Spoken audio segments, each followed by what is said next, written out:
ಮೊಟ್ಟ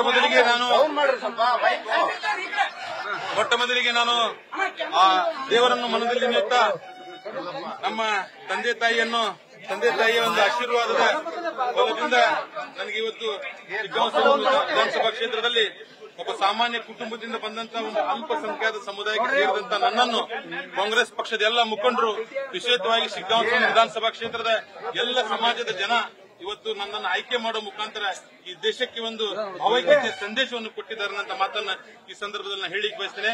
ಮುಖ್ಯವಾಗಿ ನಮ್ಮ ರಾಜ್ಯದ ಮುಖ್ಯಮಂತ್ರಿಗಳಾದಂತಹ ಸನ್ಮಾನ್ಯ ಸಿದ್ದರಾಮಯ್ಯ ಸಾಹೇಬರು, ಸನ್ಮಾನ್ಯ ಡಿ ಕೆ ಶಿವಕುಮಾರ್ ಸಾಹೇಬರು, ಸತೀಶ್ ಅಣ್ಣ ಜಾರಕಿಹೊಳಿ ಸಾಹೇಬರು, ಜಮೀರ್ ಅಹಮದ್ ಸಾಹೇಬರು, ಶಿವಾನಂದ್ ಪಾಟೀಲ್, ಈಶ್ವರ್ ಖಂಡ್ರೆ ಸಾಹೇಬರು, ಲಕ್ಷ್ಮೀ ಕಾಬಾಳ್ಕರ್ ಅವರು, ಅಂಕಲ್ ವೈದ್ಯ ಸಾಹೇಬರು, ತಿಮ್ಮಾಪುರ್ ಸಾಹೇಬರ ಅದಿಯಾಗಿ ಮಧು ಬಂಗಾರಪ್ಪ ಸಾಹೇಬರು, ವಿಶೇಷವಾಗಿ ನಸೀರ್ ಅಹಮದ್ ಅವರು, ಆಮೇಲೆ ಬಹಳಷ್ಟು ಜನ ನಮ್ಮ ಜಿಲ್ಲೆಯ ನಾಯಕರಾದಂತಹ ಸನ್ಮಾನ್ಯ ಶಿವಣ್ಣವ್ರ ಸಾಹೇಬರು, ರುದ್ರಪ್ಪ ಲಮಾಣಿ ಅವರು, ಆಮೇಲೆ ಪ್ರಕಾಶ್ ಕೋಳಿ ಅವರು, ಶ್ರೀನಿವಾಸ್ ಮಾನೆ ಸಾಹೇಬರು, ನಮ್ಮ ಬಣಕಾರ್ ಸಾಹೇಬರ ಅದಿಯಾಗಿ ಸೋಮಣ್ಣ ಬೇನ್ಮುಡದವರು, ಖಾದ್ರಿ ಸಾಹೇಬರು, ವಿಶೇಷವಾಗಿ ಸುಂದೂರ್ ಸಾಹೇಬರ ಅದಿಯಾಗಿ ನಮ್ಮ ಜಿಲ್ಲೆಯ ತಾಲೂಕಿನ ಎಲ್ಲ ಮುಖಂಡರ ಒಂದು ಆಶೀರ್ವಾದದಿಂದ ಇವತ್ತು ಈ ಜಯ ಆಗಿದೆ. ಅದಕ್ಕೆ ನಾನು ತುಂಬಾ ಎಲ್ಲರಿಗೂ ನಾನು ಧನ್ಯವಾದ ಅರ್ಪಿಸಲಿಕ್ಕೆ ಬಯಸ್ತೇನೆ. ಕ್ಷೇತ್ರ ವಿಶೇಷವಾಗಿ ಶಿಕ್ಷಣ, ಆರೋಗ್ಯ, ಉದ್ಯೋಗ, ಇದು ಈ 3 ಕ್ಷೇತ್ರಗಳಲ್ಲಿ ಶಿಗ್ಗಾಂವ ವಿಧಾನಸಭಾ ಕ್ಷೇತ್ರ ಬಹಳಷ್ಟು ಹಿಂದುಳಿದಿದೆ.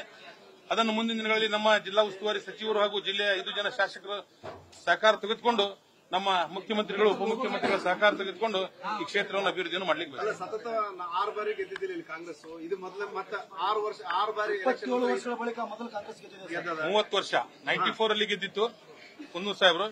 ನಂತರ 2024ರಲ್ಲಿ ನನಗೆ ಅವಕಾಶ ಸಿಕ್ಕಿದೆ. ಸತತವಾಗಿ 4 ತಿಂಗಳಿಂದ ಸನ್ಮಾನ್ಯ ಸತೀಶ್ ಅಣ್ಣ ಜಾರಕಿಹೊಳಿ ಅವರು, ಸನ್ಮಾನ್ಯ ಎಐಸಿಸಿ ಕಾರ್ಯದರ್ಶಿಗಳಾದ ಮಯೂರ ಜಯಕುಮಾರ್ ಸಾಹೇಬರು ಈ ಕ್ಷೇತ್ರವನ್ನು ಗೆಲ್ಲಲೇಬೇಕಂತೇಳಿ 4 ತಿಂಗಳಿಂದ ಸತತವಾಗಿ ಪ್ರತಿದಿನ ಈ ಕ್ಷೇತ್ರದಲ್ಲಿ ಕೆಲಸ ಮಾಡಿ ನಮ್ಮ ಜಿಲ್ಲಾ ಉಸ್ತುವಾರಿ ಹಾಗೂ ಜಿಲ್ಲೆಯ 5 ಜನ ಶಾಸಕರ ಸಹಕಾರ ತೆಗೆದುಕೊಂಡು ಇಂಥ ಒಂದು ದೊಡ್ಡ ಪ್ರಮಾಣದ ಒಂದು ಲೀಡ್ನೊಂದಿಗೆ ನನಗೆ ಒಂದು ಆಶೀರ್ವಾದ ಮಾಡಿದ್ದಾರೆ. ಎಲ್ಲರಿಗೂ ಈ ಸಂದರ್ಭದಲ್ಲಿ ವಿಶೇಷವಾಗಿ ಶಿಗ್ಗಾಂವ ವಿಧಾನಸಭಾ ಕ್ಷೇತ್ರದ ಎಲ್ಲ ಸಮಾಜದ ಎಲ್ಲ ಗುರು ಹಿರಿಯರಿಗೆ ಎಲ್ಲರಿಗೂ ನಾನು ಈ ಸಂದರ್ಭದಲ್ಲಿ ಅನಂತ ಕೋಟಿ ನಮನವನ್ನು ಸಲ್ಲಿಸುತ್ತೇನೆ. ನ್ಯೂಸ್ ಫಸ್ಟ್ ನಿರ್ಭೀತಿಯಿಂದ ನಿಮ್ಮ ಪರವಾಗಿ.